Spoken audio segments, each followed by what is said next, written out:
Hi, and welcome to Chair Yoga with Erica. Today, we are going to focus on the spine. Do you ever really think about your spine until maybe your shoulders or your upper back or your low back feel stiff or sore?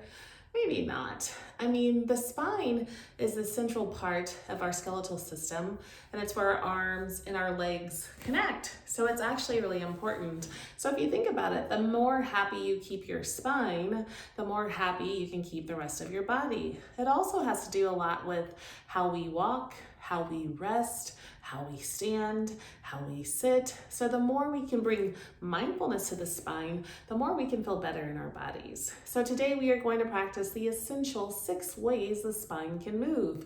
And really it's 3 ways, but we have 2 sides, so we're going to move in all of those directions. So we're going to fold forward, fold back, we're going to extend to both sides, and then we're also going to twist. And I'm going to add a little bit of something towards the end, which I particularly enjoy, and it's always been a favorite of my students as well. So are you ready to get started with this chair yoga practice? It's going to be sweet and to the point, and hopefully help you feel good in your body, moving all those bones. Okay, let's get started.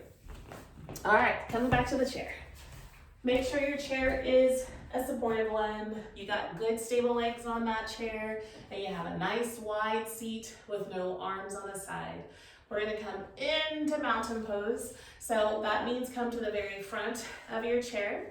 Make sure that ankles and knees are as wide as the hips, and the ankles and the knees align, and the knees and the hips align. Today, if you have a yoga block, I'm going to invite you to use it. So that yoga block, we're going to take it on its tall end, but also its most narrow end. And we're going to place it behind the knees, but we're going to make sure that it's low enough that it's in line with the tops of the thighs. Now, if you don't have a yoga block, that doesn't mean, oh, I can't do this practice. Yes, you can. And if you want to have a little something to create some intention with the low body, then you can use like a folded blanket, you can use one of your sofa pillows, you can use the pillow that you sleep with through the night. So whatever might work for you. All right, so here we go. Block is between the upper thighs, behind the knees, and it's in level with the tops of your legs. I want you to root down behind the big toe, the pinky toe, and the heels, but then I want you to squeeze the block. And as you squeeze the block, or whatever you found to use this action with, you'll notice that the inner thighs, as well as the outer thighs, begin to engage and work. And that's all I want, is engagement of the low body. Pressing through the feet, we fire up the tops, squeezing into the item we're using between the upper thighs, we activate the inner thighs and the outer thighs. So we're building some strength right here just by drawing the muscles up and holding them in place mindfully.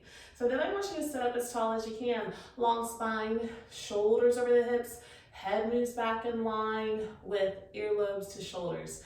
Release your hands here down on tops of the thighs.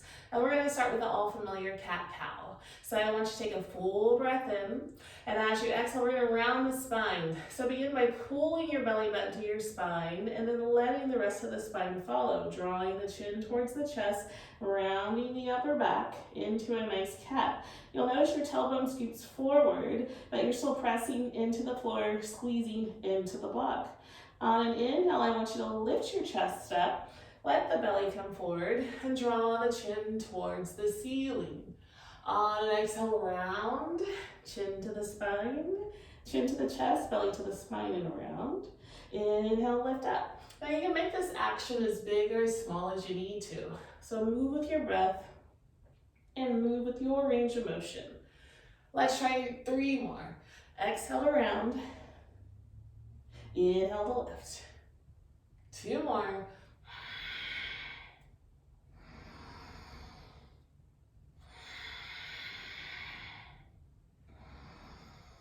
And then right here, just come to a neutral spine, chin parallel to the floor, shoulders over the hips, head back in line with the shoulders. Notice what you feel. Good. So right here, I want you to anchor down onto your right side and release your left hand down to the floor. So we're gonna go ahead and take that arm up. Actually, let's scoop it forward. It's easier on the shoulder if we bring it forward, up, and back. So bicep is by the ear. I want you to root down through your feet, squeeze the block, and then begin to move over to the side, but do not allow that right bottom to come off the chair. And then inhale right to the center. We're gonna exhale as we take it over, and we're gonna inhale to lengthen. 3 more. Exhale to pull. Inhale to lengthen. And I want you to think about breathing into this rib cage. We'll stay here on the next one. So right here, let's give it a hold. So once again, think about breathing into this top rib cage. So inhale, let that rib cage expand. Exhale, draw the ribs in, belly to the spine. 2 more. 1 more. Go a little bit further and then pull it right back to the center. Let that hand come down. Give it a rest. Wow. Notice the difference between right side to left side. And then we'll recreate it again, doing the other side. So we're going to anchor down through the left hand. Allow the right hand to come down towards the floor. Circle that arm forward, up, and back until the biceps by the ear and the fingertips are reaching up towards the ceiling. Drop the shoulder. Get heavy in those hips. Press through the feet. Squeeze the block. You're working that low body.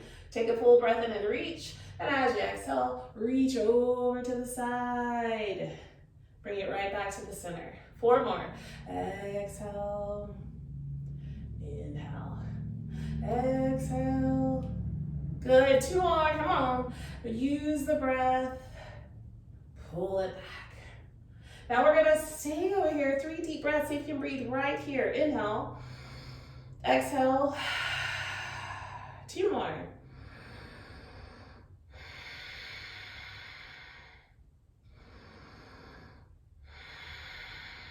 Nice, bring it right back to the center. Let that arm float down. And notice, are you a little more open on the right side versus the left side? Is there more flexibility right side to left side? Are you about the same? Or maybe you didn't notice a difference at all, and that's perfectly fine. It's just something to work on, something to be aware of. More awareness. Okay, so reassert yourself in that mountain pose. Big toes, pinky toes, heels press, squeeze the block, keep active in that low body. Keep sitting up tall. Think about this, you're pressing in your feet so much that I could slip a piece of paper underneath your bottom because no one's sinking into this chair. Everyone's nice and tall, pressing from the floor, lifting up. So feel that sense of energy lifting you up off of the chair. Okay, so now we are going to twist, and I want to keep the twist simple. I want the twist to come right here from the rib cage, the upper twist of the chest, and the upper twist of the neck, and the head's gonna follow. No twisting from the low back, just your rib cage, okay? So here we go. I want you to slide your right hand back, and you can make an L shape like this, and then anchor your hip right into that L shape. So the thumb's on top of the thigh and the fingers go around. Elbows out to the side, shoulder is soft. Then go ahead and take the left hand and just cross and anchor here. You're not pulling or twisting, just wherever this hand can touch, let it make contact. Press up, right? And I want you to take a full breath in, and as you exhale, move from this rib cage. So begin to move that right rib cage back, and notice the left rib cage follows, and then stop wherever it stops. Do not go past that point. And then look over the back shoulder wherever your neck allows you to be. 3 breaths here, breathing into the ribs.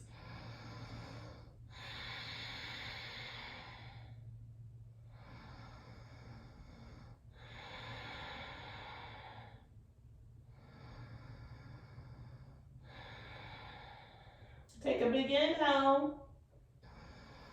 And then as you exhale, unwind this time from the left rib cage to the right until everything comes back to center right there. Good. Hello again. Hands to the tops of the thighs. Sit up as tall as you can. And I want you to think about folding from your hips, bringing this long torso forward. Let the head follow the spine, chin towards the chest, and you're looking right between those big toes. Squeezing the block, pressing into the floor. Full breath, see if you can breathe into your back, your lowest back. And then exhale, let that breath out. 2 more, breathe into the lowest back. Exhale, let that breath out. Pushing through the feet, pushing through the hands, draw the shoulders right back over the hips. And let's recreate on the other side. Here we go. Sliding that left hand back, anchor down. Right hand crosses wherever it can touch that opposite side of the body. Pressing through the feet, squeezing the block, lift up, get tall. Full breath in, and then we're gonna twist from that rib cage. Right to left, head follows suit. 3 deep breaths.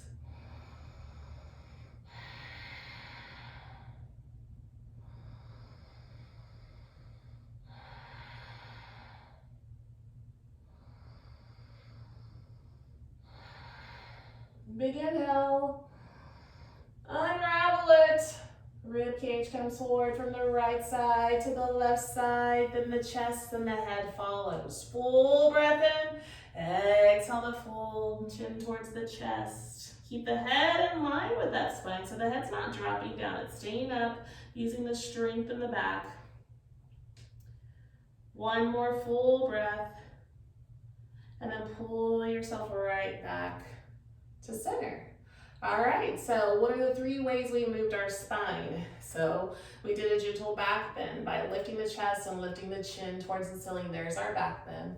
Then we did an overly exaggerated forward fold.